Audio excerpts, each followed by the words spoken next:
eu lors du budget primitif. Nous nous appuierons sur ces objectifs de politique publique pour décider de ces baisses. Et je lui ai également dit que, comme à notre habitude, lorsque nous passions les dossiers en commission, je précisais systématiquement lorsqu'il y avait une baisse, un arrêt ou une augmentation des dossiers. Donc j'ai du mal à accepter cette accusation de manque de transparence et de tentative de masquer des baisses. Voilà. Merci. Merci Charline. Y a-t-il des prises de parole? Oui, allez-y, madame. Madame la Présidente, chers collègues, on nous demande aujourd'hui d'adopter un nouveau règlement d'intervention pour encadrer le soutien aux festivals et manifestations culturelles, en remplaçant celui de 2018 avec pour objectif de structurer, moderniser et adapter la politique culturelle régionale face aux évolutions économiques, sociales et environnementales. La région compte près de 850 festivals, dont un tiers est financé par la région pour un budget de 6,1 millions d'euros. Nous partageons votre ambition: soutenir la culture, structurer une politique publique, accompagner les initiatives et renforcer l'accès pour tous, notamment dans nos territoires ruraux. L'idée d'introduire un cadre plus structuré pour encadrer les aides publiques va dans le bon sens, exiger un ancrage local, des partenariats, un soutien des collectivités, une reconnaissance professionnelle, ainsi que le respect des règles sociales, notamment en matière de rémunération, constitue une base saine et légitime. Toutefois, vous n'avez pas su élaborer un règlement intérieur sans idéologie, et ce à travers l'obligation des éco-socio-conditionnalités.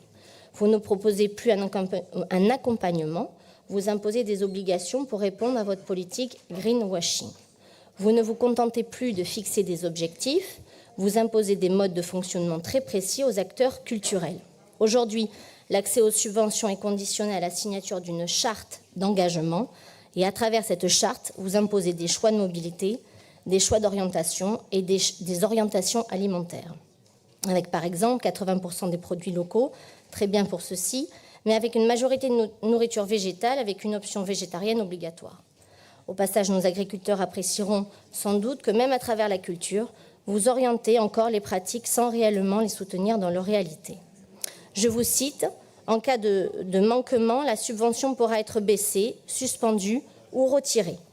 En signant cette charte, vous imposez vos critères écologiques, vous demandez aux petites structures une gestion environnementale détaillée, allant jusqu'à l'auto-évaluation, et aux plus importantes, un véritable plan de transition avec bilan carbone.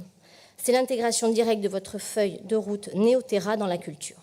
Au fond, vous conditionnez l'accès à l'argent public, à l'adhésion, à une vision. Dès lors, on ne peut plus parler de neutralité culturelle, on ne peut plus parler de neutralité politique. Cette délibération n'est donc pas simplement un règlement technique, elle pose une question de fond: quelle vision de la culture voulez-vous imposer? Pour notre part, nous refusons que la culture entre dans des cases, que les subventions deviennent un outil idéologique, que les acteurs culturels soient contraints d'adhérer à une vision politique et que l'écologie soit imposée de manière dogmatique. Parce que la culture, ce n'est pas un cadre à remplir, ce n'est pas une ligne à suivre. La culture, c'est ce qui fait vivre nos territoires, c'est ce qui fait rayonner notre identité, bien au-delà de nos frontières. Ce qui rassemble, ce qui élève, ce qui transmet. Et comme le rappelait Albert Camus, la pensée d'un homme est avant tout sa liberté. Les festivals, oui, les instrumentalisés, non. Nous nous abstiendrons donc pour cette délibération, et je rajouterai, si je peux me permettre, que nous voterons contre l'amendement de nos collègues du Centre qui propose un financement dès la première année. Si nous partageons la volonté de soutenir rapidement les projets, nous pensons que cela risque de créer des déséquilibres avec ceux qui ont dû attendre pour obtenir une aide. Cela nous placerait également dans une situation délicate en finançant des projets parfois fragiles ou éphémères, dont l'impact est difficile à évaluer.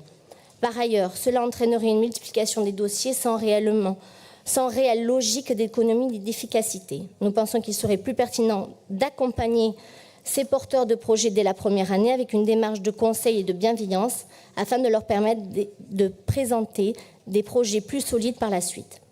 Enfin, vos critères restent trop flous pour que nous puissions soutenir ce dispositif. Je vous remercie.